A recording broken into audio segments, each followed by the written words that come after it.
37 जणांवर तुमच्यासहित राजू शेट्टी सहित 37 जणांवर गुन्हे दाखल केले. प्रशासनाने सांगितलं होतं गुन्हे दाखल करणार नाही काय?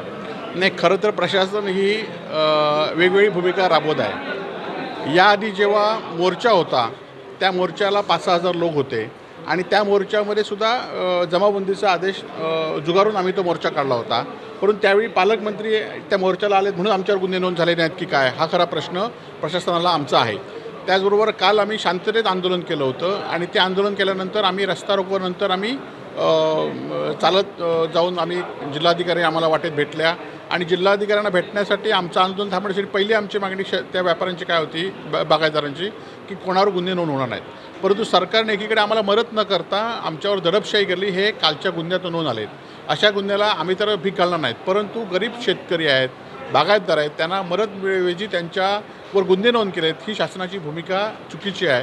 आणि आज अधिवेशन संपते तरी अजूनही काही मदत झाली नाही. असे गुन्हे किती घाला, आमचं आंदोलन यापुढच्या काळामध्ये तीव्र होणार आहे. 2 दिवसाची मुदत सरकारने दिली होती. आज अधिवेशन संपतंय, अजून नुकसान भरपाई जाहीर केली नाही. आता संध्याकाळपर्यंत आता काही भूमिका कळेल, अधिवेशन संपेल संध्याकाळी. पण जर ही मदत नाही झाली तर आमचं तीव्र स्वरूपात आंदोलन येणाऱ्या 2 दिवसामध्ये सुरू होईल. राजू शेट्टी यांनी इशारा दिलेला की मुख्यमंत्र्यांच्या निवासस्थानीच मोर्चा काढला नाही, ते त्या भूमिकेशी तुम्ही ठाम आहात? 8 दिवसामध्ये राजू शेट्टी या मोर्चाचं नेतृत्व करतायत आणि त्यांनी त्या मोर्चाला जी घोषणा केली त्या घोषणेला सगळे सिंधुदुर्ग जिल्ह्यातले शेतकरी त्या मोर्चामध्ये सामील होते. सध्या बघितलं तर मोठ्या प्रमाणात गॅसची टंचाईबरोबर पेट्रोल आणि डिझेलची टंचाई सध्या भासत आहे. मोठ्या रांगा दिसत आहेत. प्रशासन कुठेतरी कमी पडतं का? नाही, खरं तर पालकमंत्री महोदयांनी गेल्या 8 दिवसापूर्वी कमर्शियल सिलेंडर आणि घरगुती सिलेंडर जिल्ह्यामध्ये कमी पडणार नाही म्हणून सांगितलं. आम्ही जेव्हा 8 दिवसापूर्वी जे आंदोलन केलं होतं त्या आंदोलनाच्या वेळी जिल्हाधिकाऱ्यांनी सुद्धा सांगितलं आणि पुरवठाधिकारी सांगितलं की कुठल्याही सिंधुदुर्ग जिल्ह्यामध्ये कुठल्याही गॅसची कमतरता नाही. परंतु ज्यांनी 25 दिवस नोंदणी करून त्यांना अजून सिलेंडर मिळाले आहेत म्हणून या रांगा आहेत.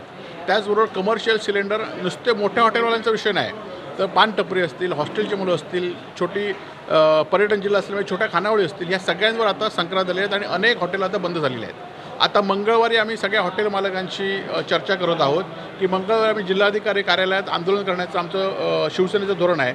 जर सर्वपक्षीय झालं तर आम्ही त्या आंदोलन सहभागी नाही तर आमचं शिवसेनेचं आंदोलन बुधवारी जिल्हाधिकारी कार्यालयावर असणार आहे. बंधू खरातबद्दल सध्या मोठी चर्चा आहे.